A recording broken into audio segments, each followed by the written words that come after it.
تو اس خواہش کو پورا کرنے کے لیے ہم پھر مختلف کام کرتے ہیں. جیسے انسان شادی کرتا ہے یا کوئی کاروبار کرتے ہیں, کام کرتے ہیں, سروسز مہیا کرتے ہیں, اور پھر اپنی جو ہے وہ اپنی خواہشات کو پورا کرتے ہیں. لیکن پرابلم اس وقت کھڑا ہوتی ہے, اس وقت یہ مسئلہ کھڑا ہوتا ہے کہ جب ہم حق و سچ کو چھوڑ دیتے ہیں, جب ہم صحیح غلط کو چھوڑ کے صرف اپنی خواہشات کی پیروی کی طرف جو ہے وہ لگ جاتے ہیں. اللہ تعالیٰ قرآن مجید میں واضح الفاظ میں سورہ اعراف میں بھی اللہ تعالیٰ یہ کہتے ہیں کہ جو لوگ اپنے خواہشات کی پیروی کرتے ہیں ان کی مثال ایسے ہے کہ جیسے کتے کی مثال ہوتی ہے.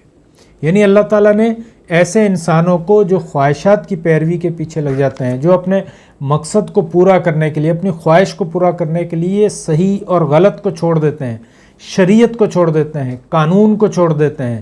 یعنی کسی کی خواہش ہے گاڑی لینا, تو اب یہ گاڑی لینا خواہش غلط نہیں ہے, لیکن اس خواہش پر عمل کرنا جو ہے اس کو دیکھنا ہوگا کہ اس کے لیے وہ رشوت لیتا ہے, چوری کرتا ہے, بے ایمانی کرتا ہے, مکس کر کے ملاوٹ کر کے چیزیں بیچتا ہے, تو یہ چیزیں غلط ہیں. تو جو شریعت ہے, جو دین ہے, وہ کیا ہے کہ وہ شریعت, وہ قانون ہے جو ہمیں اپنی خواہشات کو ایک سسٹم کے تحت لانے کی بات کرتا ہے. نبی صلی اللہ علیہ وسلم کی ایک حدیث ہے, آپ صلی اللہ علیہ وسلم فرماتے ہیں کہ تم میں سے اس وقت تک کوئی مومن نہیں ہو سکتا جب تک کہ اس کی خواہشات میری لائی ہوئی شریعت کے تابع نہ ہو جائے. شرح سنہ میں یہ روایت آتی ہے, یعنی کہ ہم اپنی خواہشات کو سنت کے, شریعت کے مطابق لانا ہوگا, قانون کے مطابق لانا ہوگا, تبھی ہمارے معاملات جو ہیں وہ صحیح ہوں گے. جب ہم اپنے نفس کو بے لگام چھوڑ دیں گے, بس کسی نہ کسی طرح سے بائی ہک اور بائی کروک کسی طریقے سے ہم اپنی خواہشات کو پوری کر لیں, میرا بنگلہ ہونا چاہیے, میرے دسترخوان پر بہت ساری ڈشز ہونی چاہیے, گاڑی ہونی چاہیے, سہولیات ہونی چاہیے, اس کے لیے پھر انسان جو ہے وہ مختلف جائز و ناجائز سارے کام جب کرنا شروع کرتا ہے تو اسے کہتے ہیں کہ وہ خواہشات کی پیروی کر رہا ہے. یعنی خواہش پرستی جسے ہم کہتے ہیں, نفس پرستش جسے کہتے ہیں. پرستش مطلب عبادت کرنا, یعنی نفس کی پرستش کرنا. یعنی نفس کیا ہے کہ جو خواہشات ہیں اس کی پرستش, اس کی عبادت, اس کے طریقے میں لگ جانا, اللہ کو چھوڑ دینا, قانون کو چھوڑ دینا, شریعت کو چھوڑ دینا اور اس کام میں لگ جانا. اب یہ ہے کہ جب خواہشات کی جب بات آتی ہے تو پھر اس کو کس طرح سے جو ہے وہ کنٹرول کیا جائے. جو مین ٹاپک جو ہے, جو مین اس کا جو ایشو ہے وہ یہ ہے کہ ان خواہشات کو ہم کیسے کنٹرول کر سکتے ہیں. سب سے پہلے تو والدین کو یہ چاہیے کہ بچوں میں یہ صحیح اور غلط کا فرق پیدا کریں, ان کو سمجھائیں اور ان کی خواہشات کو پورا نہیں کریں. ایسے نہیں کہ انہوں نے ایک خواہش کی اور فوراً اس کو پورا کر دیا. ان کو یہ سمجھائیں کہ اپنی خواہشات پہ کنٹرول حاصل کریں, جس کو عام الفاظ میں ہم کہتے ہیں صبر کرنا. یعنی خواہشات ہیں لیکن اس پر جو ہے وہ صبر کرنا سکھانا چاہیے ہمیں. اپنے آپ کو وہ روک کر رکھیں, اپنی خواہشات کو دبا کر رکھیں. اب قانون کو جو ہے وہ ہاتھ میں نہ لیں. جیسے روڈ پر چلتے ہوئے خواہش ہے کہ جناب میں بائک کو بھگاتا ہوا نکل جاؤں, سگنل توڑ کے فوراً جلدی چلا جاؤں. نہیں, ہمیں رول کو, ٹریفک رول کو فالو کرنا ہے. تبھی جو ہے وہ ہم ایک سسٹم میں آ سکتے ہیں اور تبھی جو ہے وہ ہم کامیاب بھی ہو سکتے ہیں. جیسے نفسانی خواہشات ہیں تو اس کے لیے کیا ہے کہ اپنی خواہشات کو کنٹرول میں رکھنا ہے. نبی صلی اللہ علیہ وسلم نے فرمایا کہ اپنی نفسانی خواہشات کو کنٹرول میں رکھیں. نہیں اگر زیادہ ہے تو روزہ رکھنا شروع کر دیں, یعنی ایک دن روزہ رکھیں, ایک دن چھوڑیں. شادی کر لیں, 2 شادیاں کر لیں. اگر آپ کی خواہش اور زیادہ ہے تو 3 کر لیں, لیکن اس کے لیے ناجائز ذرائع جو ہیں وہ استعمال نہیں کرنا ہے. ناجائز ذرائع استعمال کریں گے تو معاشرے میں بگاڑ پیدا ہوگا, معاشرے میں تباہی آ جائے گی. تو یہ بچوں کو سمجھائیں کہ خواہشات کی پیروی کرنے سے کیا ہوگا کہ معاشرے کے اندر جو ہے وہ تباہی آ جائے گی. یہ شیطان کی پیروی کرنا جو ہے وہ خواہشات کی پیروی کرنا ہو جاتا ہے. ایسے ہی آپ بچوں کو یہ سمجھانا شروع کریں, ان کو یہ بتائیں کہ برے اعمال کا نتیجہ بھی برا ہوتا ہے. یعنی جب خواہشات کو پورا کرنے کے لیے ہم غلط کام کریں گے تو پھر نتیجتاً یقیناً ہمیں جو ہے وہ ایک غلط بات کا, نقصان کا جو ہے وہ اندیشہ رہتا ہے. یعنی ہم جلدی پہنچنے کی خواہش کے چکر میں جو ہے موٹر سائیکل بھگاتے ہوئے جائیں گے تو بہت زیادہ اندیشہ ہے کہ آگے ایکسیڈنٹ ہو جائے. غلط طریقے سے ہم پیسہ کمانے کی خواہش کو جو ہے وہ رکھیں گے سامنے, صحیح اور غلط کو, حلال اور حرام کو چھوڑ دیں گے تو پھر نتیجہ کیا نکلے گا کہ معاشرے میں بگاڑ ہوگا اور ہم خود بھی اس کا شکار ہونا شروع ہو جائیں گے۔ ایسے ہی بچوں کو یہ بھی سکھائیں کہ یہ کام کرنے سے، یہ خواہش پوری کرنے سے، یہ خواہش رکھنے سے کیا کھویا اور کیا پایا، یعنی یہ نتیجہ کیا نکلا، ہمیں کتنا فائدہ ہوا، کتنا نقصان ہوا۔ ایک اور چیز جو ہے وہ خواہش جو ہے ہر انسان کے اندر ہوتی ہے، لیکن اللہ تعالیٰ نے انسان میں دو حاکم بھی مقرر کیے، یعنی ایک عقل اور دوسری شریعت، دین یا قانون جسے ہم کہتے ہیں۔ تو اپنی خواہش کو عقل کے سامنے پیش کریں کہ میری عقل اس کے بارے میں کیا کہتی ہے۔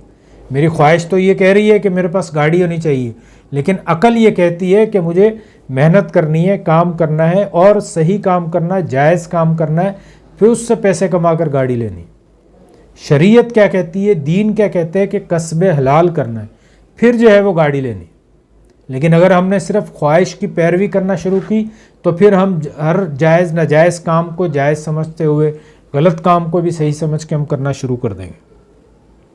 اسی طرح سے ہمیں خیر و شر کا موازنہ بھی کرنا سیکھنا چاہیے کہ غلط کیا ہے اور صحیح کیا ہے، اس کے نقصانات کیا ہوں گے۔ اگر ہم کسی خواہش کو پورا کرنے کے لیے کوئی 2 نمبری کرنا چاہتے ہیں، 2 نمبری کر رہے ہیں، تو اس کے نقصانات کیا ہیں، اس کی طرف بھی جو ہے وہ ہمیں غور کرنا چاہیے۔ عاقبت اندیشی، دور اندیشی، یہ ساری چیزیں ہمیں اپنے اندر پیدا کرنی ہوں گی۔ اور سب سے بڑی بات یہ کہ ہمیں قرآن مجید کا مطالعہ کریں تو قرآن مجید ہمیں یہی سکھاتا ہے کہ اپنی خواہشات کو اپنے تابع کریں، یعنی شریعت کے تابع ہو کر رہیں گے تو خواہشات آپ کے تابع رہیں گی تو آپ دنیا میں بھی کامیاب ہوں گے اور آخرت میں بھی کامیاب ہوں گے۔ لیکن اگر ہم خواہشات کے تابع ہو گئے تو دنیا میں بھی ذلیل ہو جائیں گے اور آخرت میں بھی ذلیل ہو جائیں گے، دنیا میں بھی پریشانی ہوگی۔ آج ہم دیکھتے ہیں کہ پاکستان میں اتنے مسائل، اتنی پریشانیاں کیوں ہیں؟ اس کی وجہ یہی ہے کہ ہم نے قانون کو چھوڑ دیا، شریعت کو چھوڑ دیا، دین کو چھوڑ دیا اور اپنی خواہشات کو پوری کرنے میں لگ گئے۔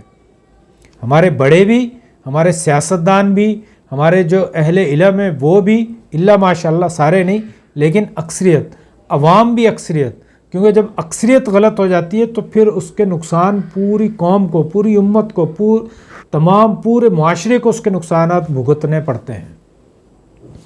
اور دیکھیں کہ یہ جو خواہشات کی، نفسانی خواہشات کی پیروی جو ہے وہ ہمیشہ نااہل اور نالائق لوگ ہی کرتے ہیں، بلکہ خواہشات کی پیروی سے انسان کے اندر نااہلی پیدا ہو جاتی ہے، کیونکہ وہ اہل جائز طریقے سے وہ کام نہیں کرتا، غلط طریقے سے وہ اپنے مقصد پورا کرنا چاہتا ہے، تو پھر نتیجہ یہی نکلتا ہے کہ اس کے اندر نااہلی اور نالائقی پیدا ہو جاتی ہے۔ اللہ تعالیٰ نے بھی ایسے لوگوں کو جو ہے وہ امامت سے، سیادت سے، امامت سے، پیشوائی سے ان کو ہٹا دیا اور اس سے منع کیا کہ ایسے لوگوں کو جو خواہشات کا پیروکار ہو، جو خواہشات کا پیروی کرتا ہو، اس کو جو ہے وہ کسی آپ امام نہ بنائیں، اس کی پیروی نہ کریں، اس کو پیشوا نہ بنائیں۔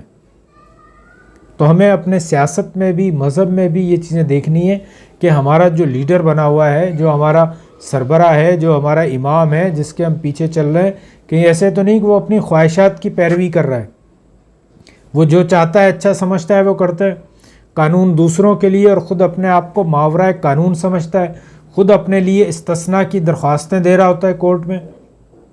تو یہ کیا ہے؟ یہ خواہشات کی پیروی ہے۔ تو جب تک ہم خواہشات کی پیروی کریں گے تب تک ہم اسی طرح سے نقصانات بھگتتے رہیں گے، اسی طرح سے پریشان ہوتے رہیں گے۔ تو سب سے پہلا کام یہ ہے کہ اپنی خواہشات کو کنٹرول کریں۔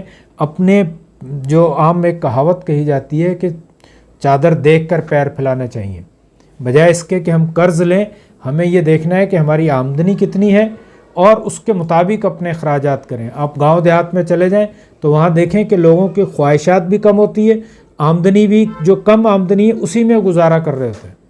آج سے کچھ عرصہ پیچھے چلے جائیں تو آپ کو یہی دیکھنے میں آئے گا کہ وہاں پیسوں کی اتنی ریل پیل نہیں تھی، اتنی نہ خواہشات تھی، نہ ضروریات تھی، نہ سہولیات تھی، لیکن خوشحال زندگی تھی۔